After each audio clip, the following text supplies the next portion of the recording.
Yubileum 70 tahun pelayanan GPT Kristus Pelepas Malang tahun 1952-2022. GPTKB berawal sebagai persekutuan rumah tangga yang dimulai pada tahun 1952 berkedudukan di Jalan Kereta Api, sekarang Jalan Irian Jaya Malang. Aktivis yang memeloporinya adalah Bapak Ui Pingbi, Bapak Ui Pusian, Bapak Kucokwan atau Bapak Yusuf Gunawan, Bapak Si Hoking, dan Bapak Lim Bian Hok atau Bapak LB Abia.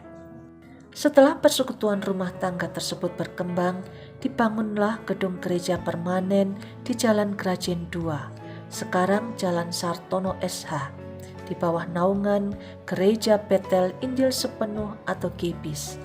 Selanjutnya, gereja tersebut bergabung dengan Gereja Betel Tabernakel atau GBT pada tanggal 21 Juni 1957. Hamba-hamba Tuhan yang pernah menggembalakan gereja sejak berdirinya adalah Pendeta Uren dari Selandia Baru tahun 1952 hingga 1954, Pendeta Polii tahun 1954, Pendeta Lusiawi tahun 1954 hingga 1957. Sedangkan hamba-hamba Tuhan yang pernah menggembalakan gereja setelah bergabung dengan GBT adalah Pendeta Kwi Chuan Hai tahun 1957 hingga 1962, Pendeta P.C. Kesek tahun 1962 hingga 1963, Pendeta Harumengan tahun 1963 hingga 1965. Tahun 1965, pelantikan Pendeta Henok Hadi Susilo sebagai Gembala Sidang GBT Kristus Pelepas. Pendeta Henok Hadi Susilo menggembalakan Gereja Betel Tabernakel Kristus Pelepas Malang dari bulan Juli 1965 hingga Oktober 2014. Dilanjutkan Pendeta Yohanes Hadi Susilo pada tanggal 12 Oktober hingga 31 Desember 2014. Tahun 2015, pelantikan Pendeta Daud Susilo dan Pendeta Vivian Susilo sebagai gembala atau co-pastors. Pendeta Daud Susilo dan Pendeta Vivian Susilo menggembalakan Gereja Betel Tabernakel Kristus Pelepas Malang dari tanggal 19 Januari 2015 hingga sekarang.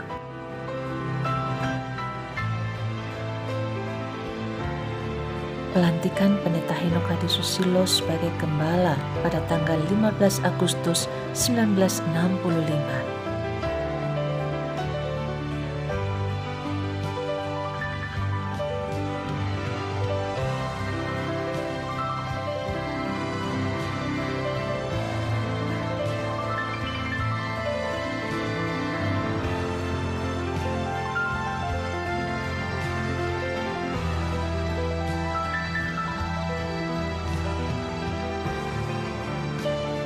Bapak Pendeta Dr. Daud Susilo, Ibu PDM Mariam Susilo Ningsih, Pendeta Dr. Yang Jinmin, Bapak Pendeta Henok Hadi Susilo, Prof. and Mrs. T. Muraoka, Dr. Bilnos, dan Dr. Alo Mojula di kantor Lembaga Alkitab Korea pada tahun 2003.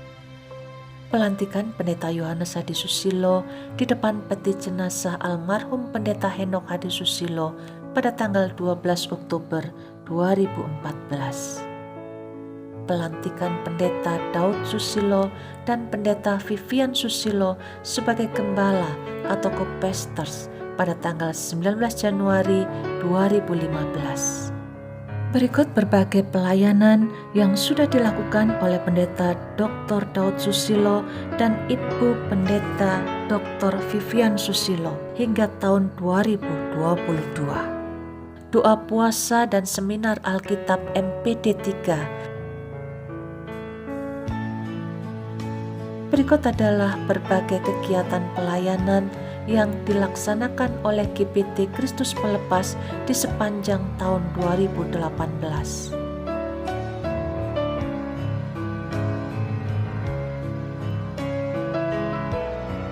Berikut ini juga berbagai pelayanan yang dilaksanakan oleh GPT Kristus Pelepas di sepanjang tahun 2019.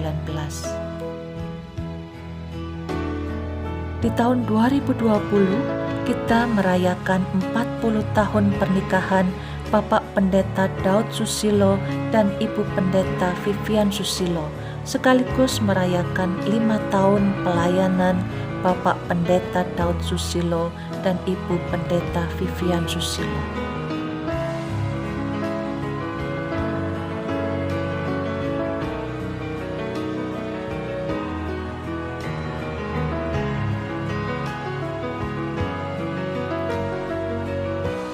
Di tahun 2022, GPTKP melaksanakan atau menjadi tuan rumah Musyawarah Daerah MPD 3 yang terdiri dari Jawa Timur, Bali, dan Nusa Tenggara. Dan berikut ini retreat penyembuhan luka batin.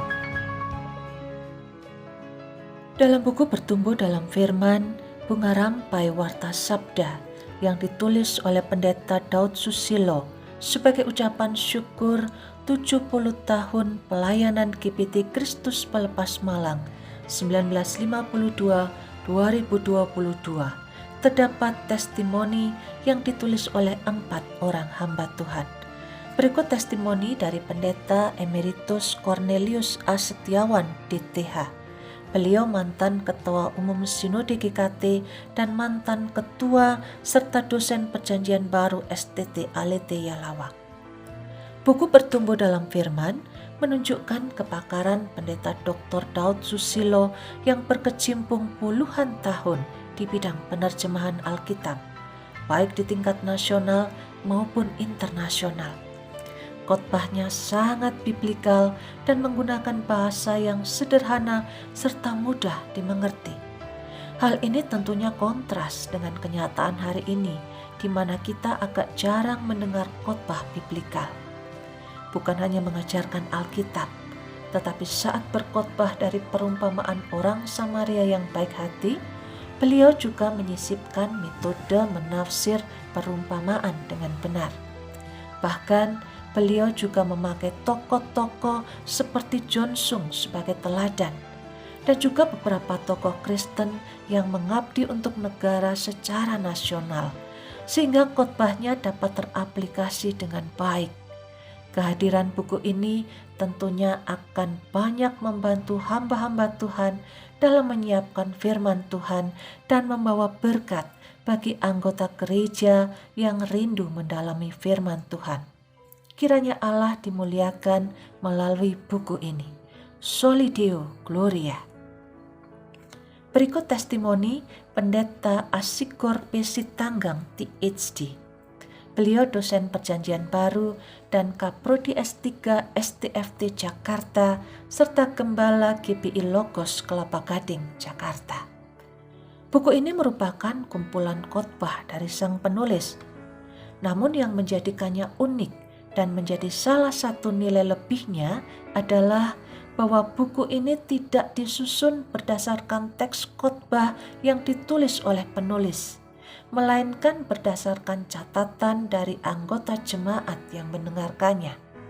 Ini menunjukkan juga bahwa anggota jemaat terdidik untuk memperhatikan khotbah dengan sungguh-sungguh. Sebuah model yang menarik dari penggembalaan terkait liturgi, karena mengajak umat untuk beribadah secara proaktif. Karenanya, buku ini sangat layak dibaca karena memberikan bukan hanya materi khotbah dari sang pengkhotbah, namun juga menyertakan penafsiran dan pemahaman umat yang mendengarkannya. Berikut testimoni Pendeta Hari Sugianto Demin. Beliau ketua dan dosen homiletika STT Saat Malang. Para pembaca buku ini akan merasakan sapaan dan suara seorang gembala yang menyentuh kehidupan mereka secara pribadi. Pendeta Daud Susilo membangun tulisannya dengan kedalaman penggalian firman yang dipadu dengan praktek kehidupan Kristen dan ketegasan seorang pemimpin dalam mengarahkan jemaat. kesadaran bahwa kebenaran Alkitab itu harus dipraktikkan dalam hidup orang Kristen dinyatakan dalam ketegasan pernyataan kebenaran, contoh kehidupan, dan dorongan untuk melakukan.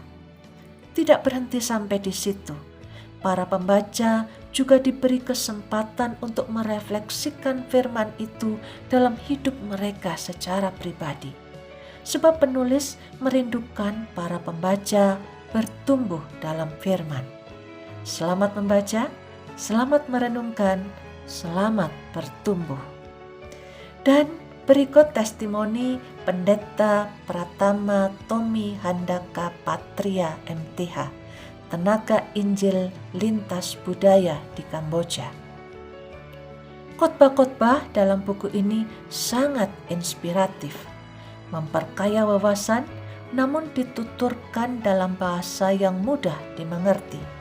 Perpaduan antara penggalian Alkitab yang serius dan hikmat dari pengalaman pelayanan penulis selama puluhan tahun di berbagai negara menjadikan buku ini layak dianggap sebagai warisan kekayaan rohani bagi umat Tuhan dan gereja-gereja di Indonesia. Sangat memberkati dan bisa digunakan sebagai refleksi pribadi maupun materi kelompok kecil.